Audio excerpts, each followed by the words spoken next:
The Edo State governorship election campaign is taking a dangerous turn, especially from the outgoing governor of Edo State, Godwin Obaseki.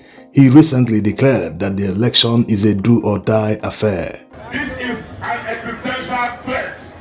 This election is a do-or-die. Because if they do, we will die. Do you want to die? How desperate can Obaseki be? Ordinarily, this election, he's supposed to use the opportunity to showcase all he did during the past 8 years. All his works are supposed to campaign for him. When he comes to a campaign rally, we simply tell the people, you see these so things I did here, the one I built there, this is the right man to continue the works. After all, he's been part of my administration the past 8 years. Yes, after all, he's the current governor. Spreading dangerous rhetoric is not the best for Edo people. All that he needs to do, if he's truly sure that PDP will win the governorship election, is to make sure they have all the party agents at different polling stations to guard their votes, to make sure that they protect the will of the people so that no one can rig the election. But instead, he's behaving as if he's desperate, he has something to hide. This is coming after he boldly told General Abusalami Abubakar, the chairman of the Peace Committee, that PDP won't be signing any peace agreement because of some reasons he gave. From the developments and where we are today, I think my party met yesterday and we're not likely to sign this agreement. The person who is supposed to enforce peace, the peace accord, is now an active participant in creating a destructive environment. We've had situations where, from the Inspector General's office, there are armed gangs of policemen who have come into Edo State to just invade, arrest, and take away PDP members. As we speak, there are about 10 in detention in Abuja without trial. While this is a huge concern that the police is being used to intimidate and harass PDP members, they still need to tone down the rhetoric. APC members have also shown how desperate they are to win the governorship election in Edo State, whether by rigging or otherwise. Imagine they are using the official handle of the presidency on X to campaign for the APC in Edo State. This is a new law. This official handle represents Nigeria. It's supposed to be used for governance, not for campaigning for a party member just because APC are in control of the federal government. We are going to provide you with insecurity. Anyway, it's not only Obaseki that is spreading this dangerous rhetoric. Another PDP chieftain in another rally in Edo State threatened that Edo State will burn if they attempt to rig the election. I want to tell you people, I want to assure you that you people, PDP, our party is going to win again. 80%, 20%. According to the second of this one, they will declare as we remain you without a winner.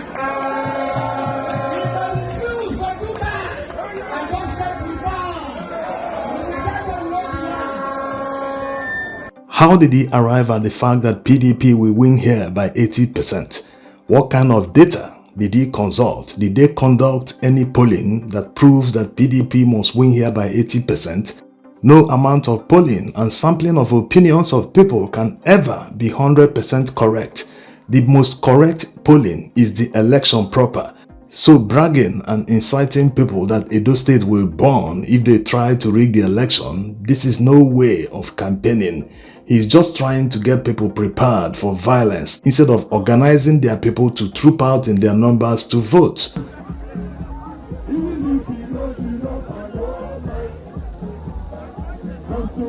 PDP members are portraying themselves as being desperate. They are the party in power.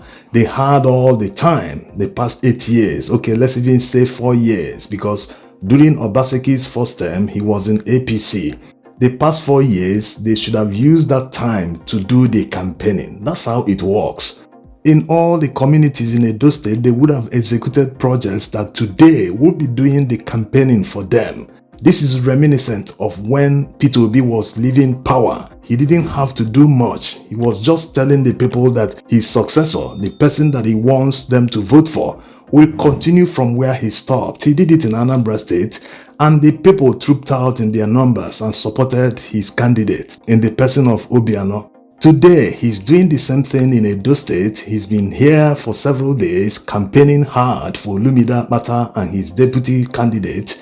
Will Edo people, Edo obedience, troop out in their numbers while the two big parties are fighting and take advantage and vote tactically? Yes. In your community, you already know the person that is likely to win because of how people talk, the opinion of different people in your community. So what you need to do is to rally more people. That's if you support Olumide Akpata. Rally more people to make sure they come out and vote for him. Yes. The more numbers, the better, because there are people who are not likely to vote, but adding 1 or 2 or 3 votes can increase the count.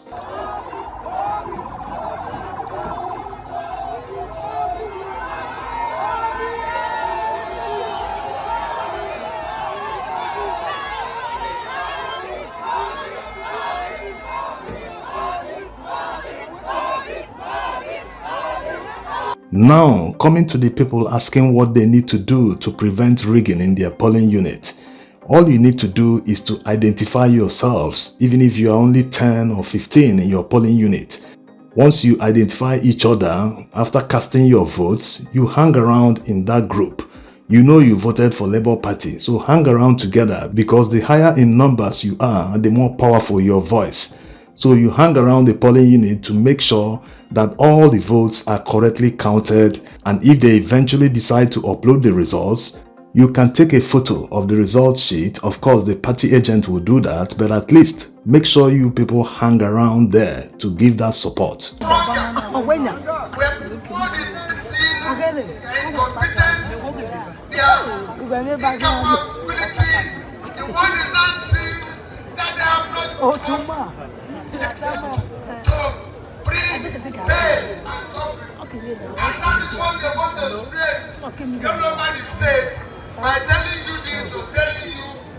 The Olumide Akpata campaign train that landed in Ekpoma yesterday night was actually because of the delay caused by the bad road leading to Ekpoma. Whether the road is a federal road or state road, it shows that the governor failed in his duties. Maybe that's why he's sounding very desperate and spreading dangerous rhetoric so as to force people or intimidate them to vote them again. This is a serious failure. Whether a road is a federal road or not, at least do something, even if it's ordinary palliative, so as to make it motorable. After all, it is the economy of Edo State that is suffering. This applies everywhere, not just in Edo State. When Peter Obi was the governor of Anambra State, he did the same on federal roads. He built them, expanded some to up to 10 lanes, especially the one at Opiweka. All my documents is gone. My original white certificate is gone because I'm not crying.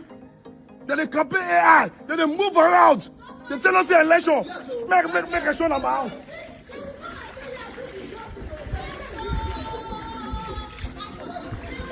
Can Obaseki children live in this place? Can Obaseki children live in this place? This is not a political campaign or anything. I do not support the PC or PDP or AP. I'm speaking as an average man. Follow me.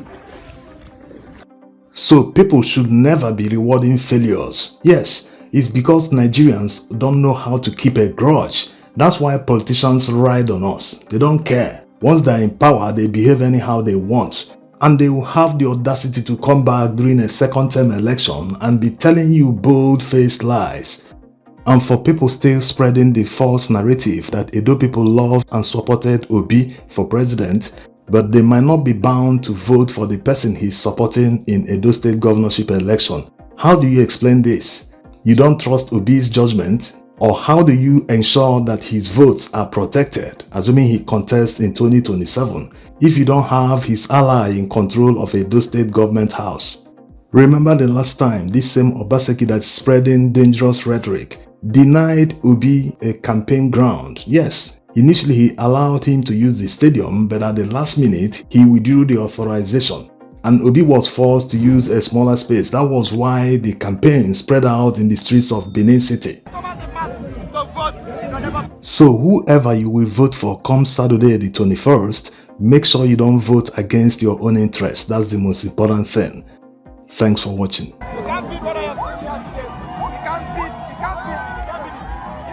organic. Everywhere you go, it is organic. Organic